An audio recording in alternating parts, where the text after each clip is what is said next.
ಪ್ರಭಾತೆ ಕರದರ್ಶನಂ. ಬೆಳಿಗ್ಗೆ ಹಾಸಿಗೆ ಬಿಟ್ಟೆದ್ದ ತಕ್ಷಣ ನಮ್ಮ ಎರಡೂ ಕೈಗಳನ್ನು ಉಜ್ಜಿ ನೋಡಿಕೊಳ್ಳಬೇಕು.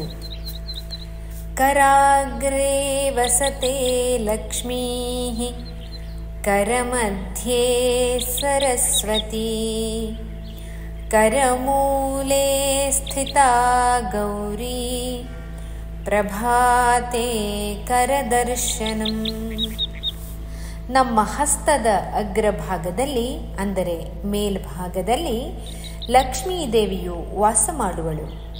ಕೈಯ ಮಧ್ಯಭಾಗದಲ್ಲಿ ಸರಸ್ವತೀ ದೇವಿಯು ವಾಸಿಸುವಳು. ಹಸ್ತದ ಮೂಲ ಭಾಗದಲ್ಲಿ ಗೌರಿ ದೇವಿಯು ವಾಸ ಮಾಡುತ್ತಾಳೆ.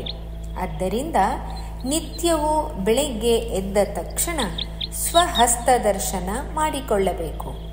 ಹೀಗೆ ಮಾಡುವುದರಿಂದ 3 ದೇವಿಯರನ್ನೂ ದರ್ಶನ ಮಾಡಿದ ಪುಣ್ಯಫಲ ಸಿಗುತ್ತದೆ.